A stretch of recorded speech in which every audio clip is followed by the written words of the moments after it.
नमस्कार. ओमकार भोसले यूट्यूब चॅनलमध्ये आपले सर्वांचे स्वागत आहे. आज आपण पाहणार आहोत शिवलीला अमृत अध्याय 15 श्रावण महिना विशेष मराठी कथा स्वरूपमध्ये. अध्याय 15वा शंकराचार्य आख्यान. कवीचे निवेदन. ग्रंथांची फलश्रुती. श्री गणेशाय नमः. हे गंगाधरा, तुझा जय जयकार असो. तूच ह्या ब्रह्मांडाचे आद्य कारण आहेस. तूच ह्या विश्वाचे सूत्रसंचालक आहेस. हा जीव तुझ्या अधीन आहे. तो तुझ्या इच्छेशिवाय काहीच करू शकत नाही. हे जे जाणतात ते तुला शरण येतात. त्या भक्तांच्या सर्व मनोकामना पूर्ण करून तू त्यांना भवसागरातून सुखरूप तारून नेतोस. त्यांना निजपदी स्थापन जातोस, अर्थात मोक्ष देतोस. मी तुला शरण आलो आहे. तू दयाचा सागर आहेस. मज पामरावर कृपा कर. मज आनंदांचा उद्धार करेल असा तुझ्या वाचून कोण आहे. कवीचे शिवलीलामृतातील 14 अध्याय लिहूनही समाधान झाले नाही, म्हणून त्याने शंकराला अधिक स्फूर्ती देण्याविषयी विनंती केली. दयावान शंकर कवीच्या शिवस्तुतीने प्रसन्न झाला. कवीच्या हृदयात प्रकट होऊन शंकर म्हणाला, कलियुगात पाखंड मतांचे खंडन करण्यासाठी मी शंकराचार्य रूपे अवतार घेतला. ते चरित्र तू प्राकृत भाषेत वर्णन कर. शंकराचार्य आख्यान. कालडी ग्रामात विद्याधीराज नावाचा एक शुचिभृत विप्र राहत असे. शिवगुरू नावाचा त्याचा पुत्र होता व आर्यांबा ही त्याची पत्नी. ह्या दाम्पत्याने लोकोत्तर पुत्र व्हावा म्हणून शंकराची तपश्चर्या केली. त्यांच्या तपाने प्रसन्न होऊन शंकराने वरदान मागण्यास सांगितले. तेव्हा आम्हाला पुत्र व्हावा असे दाम्पत्याने सांगितले. शंकराने तुम्हाला कसा पुत्र हवा, ज्ञानी व अल्पायुष्य की अल्पमती व शतायुष्य असे विचारले. त्यावर त्या दाम्पत्याने ज्ञानी व अल्पायुष्य पुत्र मागितला. शंकराने तथास्तु म्हटले. अशा अवतार म्हणून शिवगुरू व आर्यांबा यांचा पुत्र होऊन शंकर जन्मास आला. शंकराच्या बालपणी शिवगुरू मरण पावला. आर्यांबाला अतिशय दुःख झाले, पण त्याने मुलाकडे पाहून शोक आवारला. शंकर अतिशय प्रखर बुद्धीचा होता. एकदा पूर्णा नदीत शंकर स्नान करीत असता मगरीने त्यांचा पाय पकडला.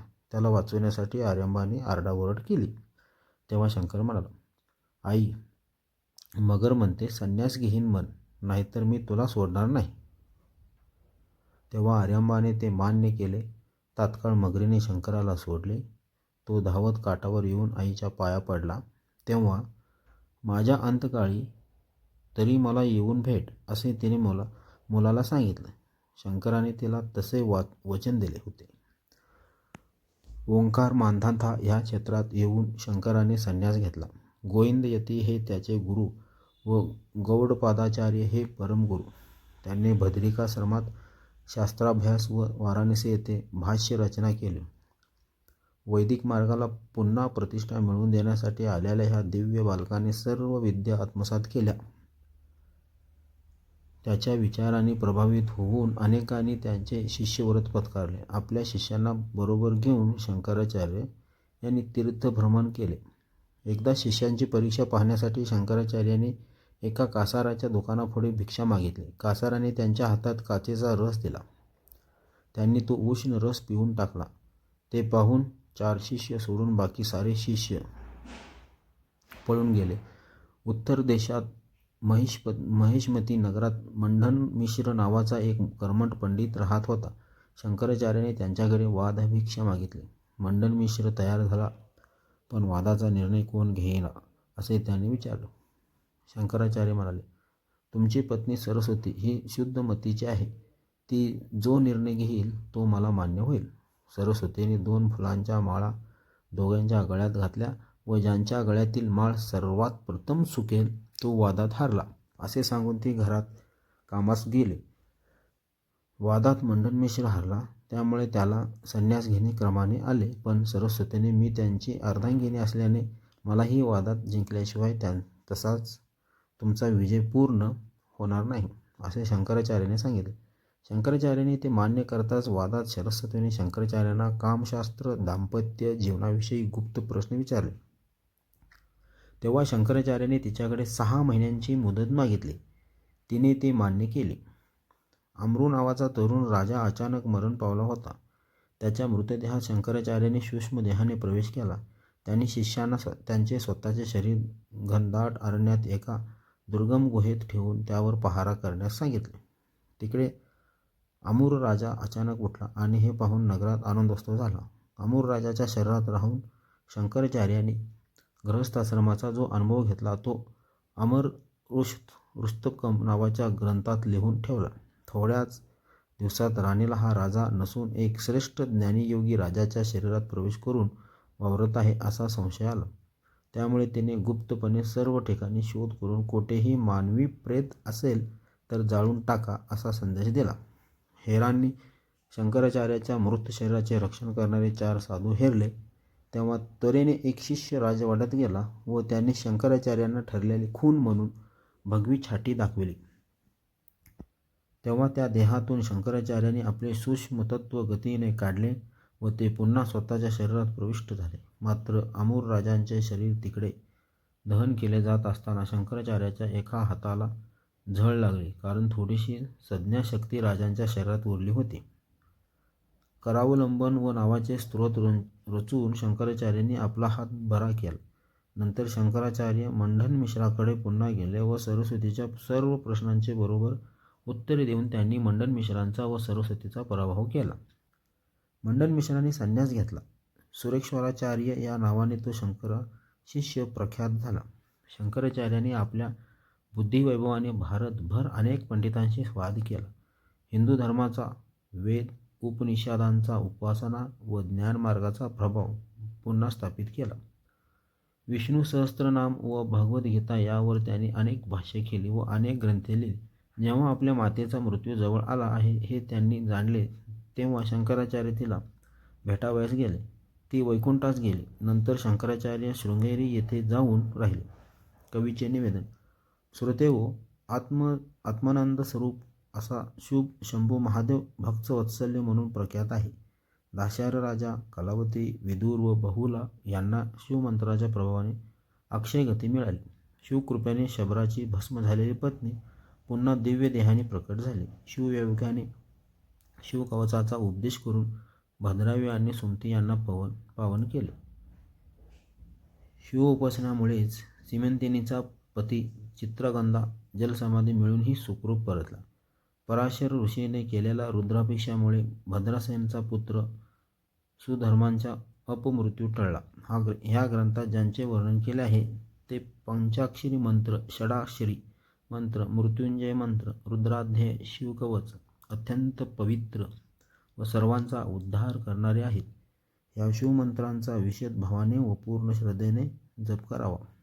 कृत, त्रेता आणि द्वापार युगात लोकांना पुष्कळ आयुष्यमान होते, पण कलियुगात आयुष्यमान अगदीच थोडे आहे.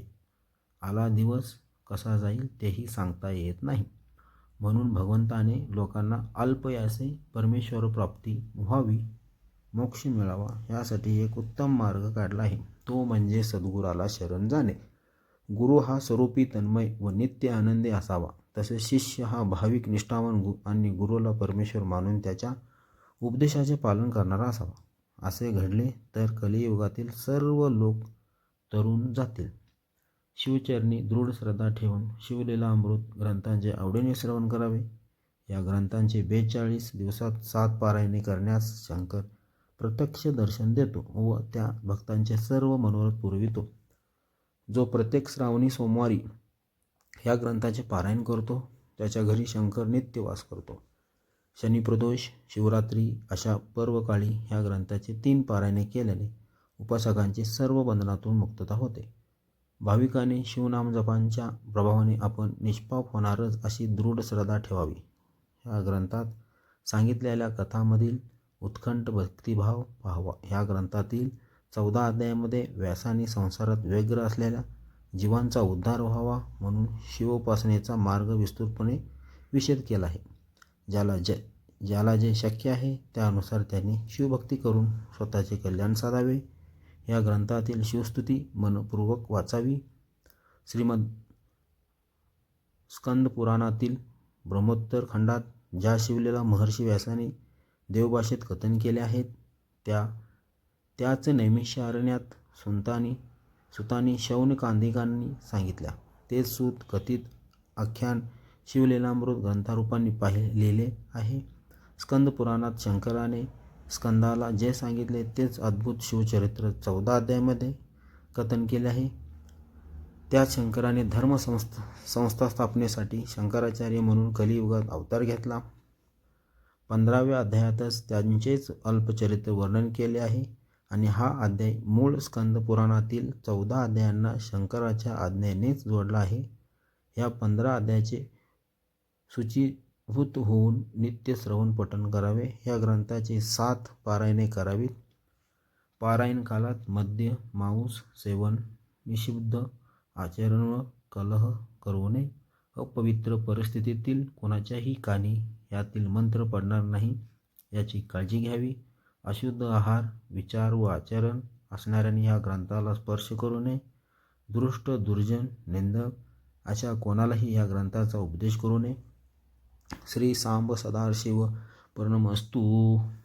फलश्रुती: या ग्रंथाच्या पठणाने धर्म श्रद्धा वाढेल, गुरुकृपा होईल, वेदांत ज्ञान सुलभ होईल, उपासकांचे इष्ट मनोरथ पूर्ण होईल, गंडांतर, रोग, अपमृत्यू, पाप, ऋण, दारिद्र्य व संकटे यांचे निरसन होईल, आयुष्य, आरोग्य, धन धान्य, संतती, संपत्ती, ऐश्वर वृद्धिगत होईल, शिवकृपेने जन्ममरणांची शृंखला तुटून मोक्षप्राप्ती होईल, मरणोत्तर उत्तम गती मिळेल. या ग्रंथांच्या श्रवण पठणाने सर्वांचे कल्याण होवो हीच शिवचरणी प्रार्थना. आज आपण शेवटचा आणि लास्ट हा शिवलीला अमृत अध्याय पाहिलेला आहे. तर आपले सर्व अध्याय शिवलीला अमृत अध्याय संपलेले आहेत.